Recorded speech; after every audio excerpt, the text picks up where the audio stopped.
오늘도 주님을 사모하며 예배하는 우리 모두 가운데에 허락하여 주시는 크시고 놀라운 은혜가 함께하여 주실 줄로 믿습니다. 우리 모두는요, 예수님만 바라보겠다라는 결단으로 이 한 해를 살아가고 있습니다. 특별히 지난 수요일을 시작으로 사순절을 지켜나가고 있는데요, 이 절기 가운데 이 믿음의 결단이 더욱 분명해질 수 있기를 소원합니다. 사순절은요, 예수 그리스도의 십자가를 기억하면서 우리 스스로를 돌아보는 절기이죠. 우리가 진정 바라보고 있는 것이 무엇인지 그것들을 점검하면서 우리의 믿음이 더욱 성숙해가고 성장해가는 시간들 될 수 있으면 좋겠습니다. 사람마다요, 또는 연령마다 혹은 그가 자라온 환경마다 가치관이 다르기 마련입니다. 쉽게 말씀드리면 보는 것이 다르다라는 겁니다. 보는 관점, 보는 시선, 보는 세계관, 이것이 다르다라는 거죠. 물론 우리는 서로의 그 다른 가치관들을 이해해 줄 수 있어야 합니다. 그럼에도 불구하고요, 우리가 분명히 알아야 하는 기준이 있습니다. 반드시 배우고 알아야 하는 가치관이 있다라는 거죠. 바로 예수 그리스도의 가치관, 그의 관점, 그의 시선의 방향입니다. 예수님께서는요, 우리에게 보는 것의 중요함을 가르쳐 주십니다. 마태복음 6장 22절 23절에 보면 이렇게 기록하시죠. 눈은 몸의 등불이니 그러므로 내 눈이 성하면 온몸이 밝을 것이요 눈이 나쁘면 온몸이 어두울 것이니 그러므로 내게 있는 빛이 어두우면 그 어둠이 얼마나 더하겠느냐. 아멘. 예수님께서는 이렇게 그 원리를 밝혀주시는데요, 그뿐만이 아니라 직접 그 본을 보여주시기까지 하시죠. 우리가 오늘 함께 읽은 이 본문의 말씀은요, 예수님께서 죽으시기 그 전날 밤 겟세마네 동산의 기도와 이 빌라도 법정의 재판 그 사이에서 일어난 일들이 기록되어 있습니다. 인류 역사상 가장 암울하고 어두운 장면이 펼쳐져 있습니다. 사건이 진행된 그 시간들은요, 통틀어 5시간도 안 되겠지만 이 사건 속에는 거짓과 배반과 그 악독함이 가득합니다. 오늘 본문의 장면은요, 일어나라 함께 가자, 보라 나를 파는 자가 가까이 왔느니라 라는 예수님의 말씀으로 시작하죠. 만약 이 당시의 장면을 어느 기자가 취재하여 기사로 냈다라면 그것을 가정하여서 작성된 글이 있습니다. 기사에 그린 겁니다. 제목은 예수의 어두운 밤, 측근에게 버림받은 갈릴리 설교자입니다. 그리고 그 내용이 이렇게 이어집니다. 지난 주일 이들은 종려나무 가지로 그를 환영했다. 그러나 어젯밤 이들은 칼을 들고 그를 체포했다. 예루살렘 성의 외곽 한 동산에서 군사들과 성난 시민의 무리에 체포되면서 나사렛 예수의 세계는 좌초되고 말았다. 승리 입성이 있은 지 일주일도 안 되어 그의 명성은 치명적인 위기를 맞았다. 그의 추종자들조차 그의 편에 서지 않았다. 며칠 전까지만 해도 그와 함께 다니는 것을 과시했던 제자들이 어제는 그를 버리고 달아났고 그의 최측근이었던 유다는 그에게 입맞추고 팔아넘겼다. 군중은 그를 죽이라고, 제자들은 일체의 관련을 부인하는 가운데 그 저명한 랍비의 미래는 암울해 보이고 그의 사명이나 영향도 그리 오래가지 않을 것으로 보인다. 그리고 이어지는 그에 대한 해설입니다. 예수의 가장 어두웠던 밤은 위기에 또 위기, 그야말로 위기의 연속이었다. 먼저 그의 기도는 응답되지 않았다. 예수는 하나님께 고통 중에 이렇게 호소했다. 내 아버지여, 만일 할만하시거든 이 잔을 내게서 지나가게 하옵소서. 고민하고 슬퍼하며 기도했다. 이 땅에서 일찍이 이렇게 애절한 기도가 있어 본 일이 있었는가? 그리고 일찍이 이렇게 하늘에서 싸늘한 침묵을 고수한 일이 있었는가? 하나님의 아들의 기도를 하나님이 응답하지 않으셨다. 이거야말로 언어 도단이 아닌가? 헨리 포드의 아들이 자동차가 없으며 빌 게이츠의 아들이 컴퓨터가 없을 수 있는가? 천하 만물의 주인이신 하나님이 그 아들에게 거절하실 수 있는가? 그날 밤은 그러했다. 그 결과 예수는 응답되지 않은 기도의 딜레마를 해결해야 했다. 또 하나, 유다는 성난 무리와 함께 다가왔다. 그 무리는 예수가 구원하려고 한 사람들이다. 그들을 위해 설교했고 그들의 병을 고쳤고 그들을 위해 기도했었다. 그런데 바로 그들이 몽치와 검을 들고 살기등등하여 체포하러 온 것이다. 이에 예수는 기도에 응답 없음이라는 딜레마와 함께 사역에 열매 없음이라는 실망에 직면해야 했다. 모여든 무리가 그렇게 많다면 그 중에 한두 사람쯤은 예수를 변호할 사람도 있어야 마땅했다. 예수가 얼마나 많은 사람들을 도와주었던가. 그 모든 설교, 그 모든 기적, 그 모든 병고침이 드디어 열매 맺을 때가 된 것이다. 예수는 무죄하오 하고 외칠 사람을 기다려본다.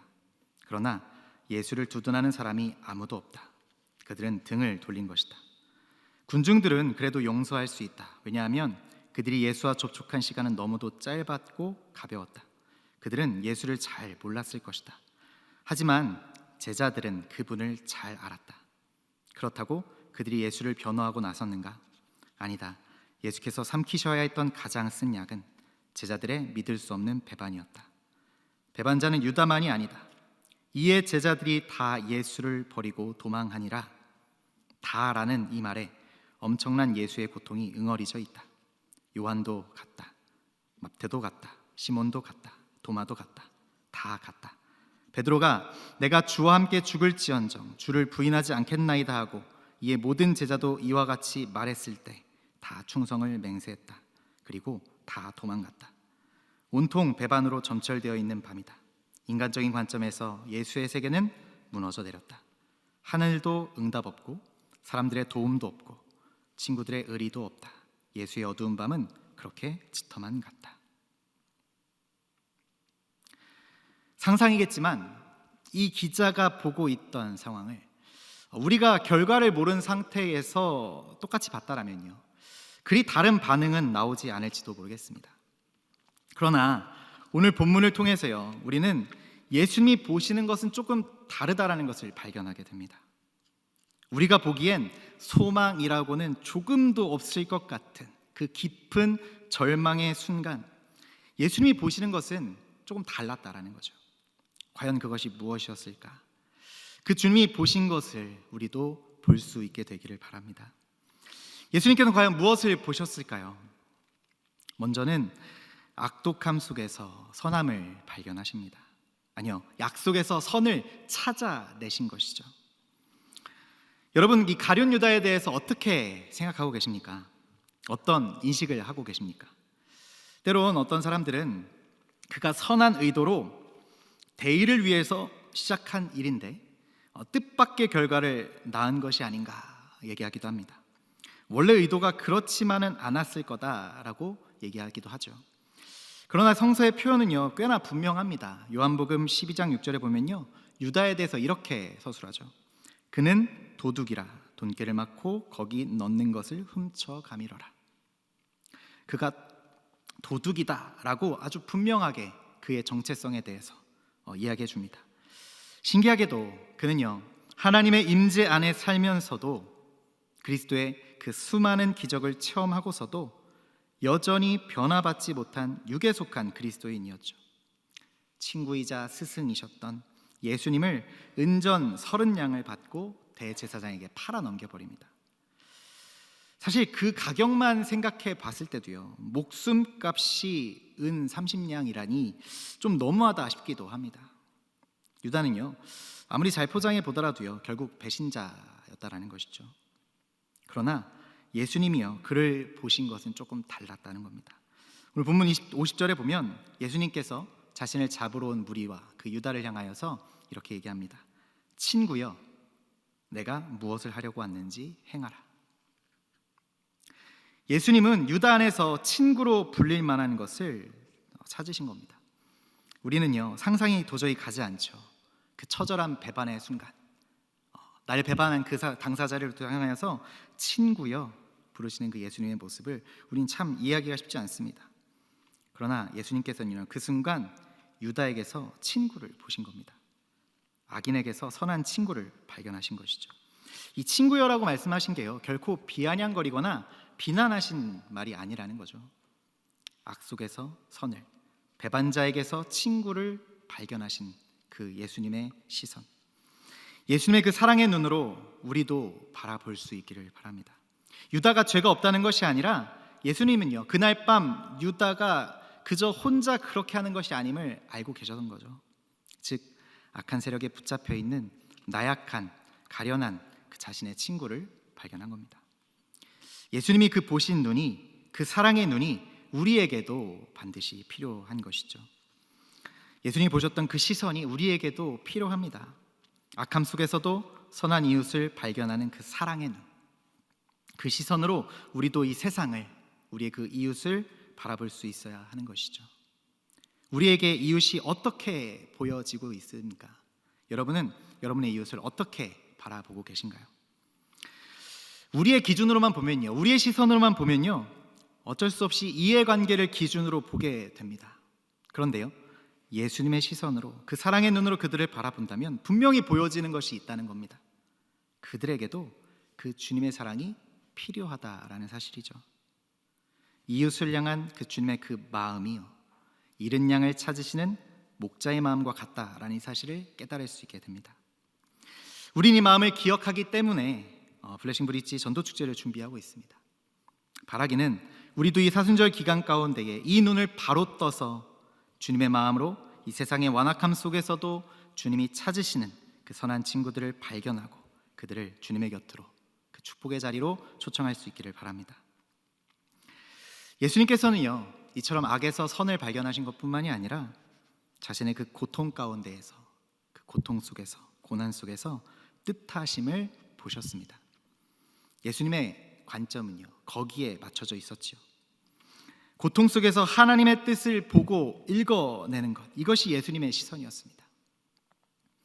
예수님께서 체포당하시던 이 현장에서 사용된 단어 중에요, 이 3분의 1은요 하나님의 뜻에 대한 겁니다.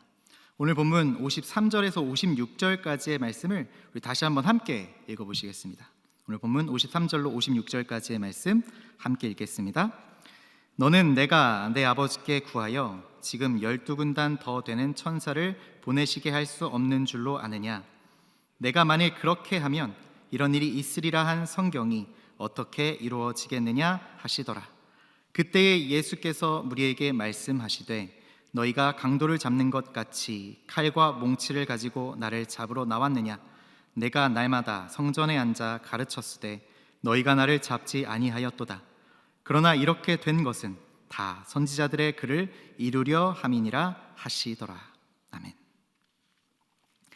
예수님은 자신이 당한 그 당면한 상황 가운데, 그 고통의 상황 가운데 더 큰 계획을 보신 겁니다. 이 고통을 통해서 하나님께서 이루시려고 하는 그 더 크신 그 계획, 이 모든 것이 그 주님의 계획 가운데 있는 한 과정으로서 바라보신 것이죠. 그렇기에 내 원대로가 아니라 아버지의 뜻대로 이루어져야 한다 고백하신 겁니다. 하나님께서 원하시는 그 전체 이야기의 한 부분으로서 자신의 고난을 바라보았고 그 가운데 주님의 뜻하심을 집중했다라는 겁니다. 이런 믿음의 눈이 우리에게도 반드시 필요합니다.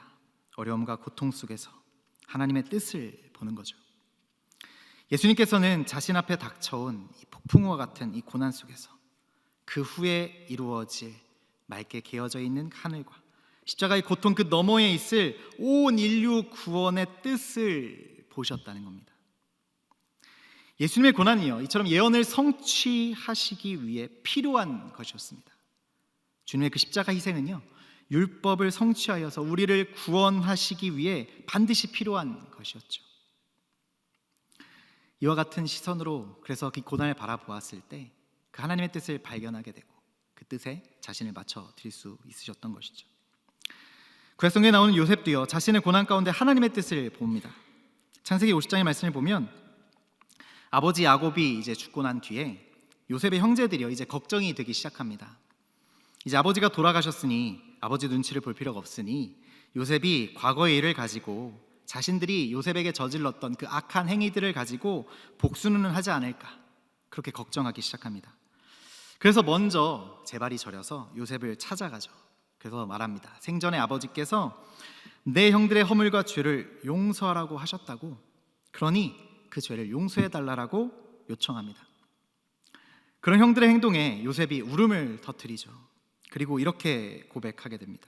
창세기 50장 19절로 21절까지의 말씀에 이렇게 기록합니다. 요셉이 그들에게 이르되 두려워 마소서, 내가 하나님을 대신하리이까. 당신들은 나를 해하려 하였으나 하나님은 그것을 선으로 바꾸사 오늘과 같이 많은 백성의 생명을 구원하게 하시려 하셨나니 당신들은 두려워하지 마소서. 내가 당신들과 당신들의 자녀를 기르리이다 하고 그들을 간곡한 말로 위로하였더라. 아멘. 요셉이 오히려 자신의 형들을요 간곡한 말로 위로합니다. 형들이 나를 해하려고 하긴 했지만 하나님은 그것을 들어 쓰셔서 그것을 선으로 바꾸셨다라고, 그래서 수많은 백성의 생명을 구원하셨다라고. 이게 형들의 그 악한 행동에서부터 시작된 건 맞지만, 그래서 수많은 고통과 고난을 겪은 것도 맞지만, 그러나 그 모든 것에는 하나님의 뜻이 있었노라고 그 형들을 위로하는 것이죠. 이처럼 요셉은요 그 자신의 고난의 상황들, 고통 속에서 하나님의 뜻을 발견하고 바라본 것입니다. 사랑하는 여러분, 우리에게도요 이런 순간들이 있을 수 있습니다. 아니요, 있을 수밖에 없습니다. 혹시 지금이 그런 삶의 순간들을 지나고 계시지 않으십니까? 계획의 어그러짐으로 불안함과 두려움에 빠져 있진 않으신가요?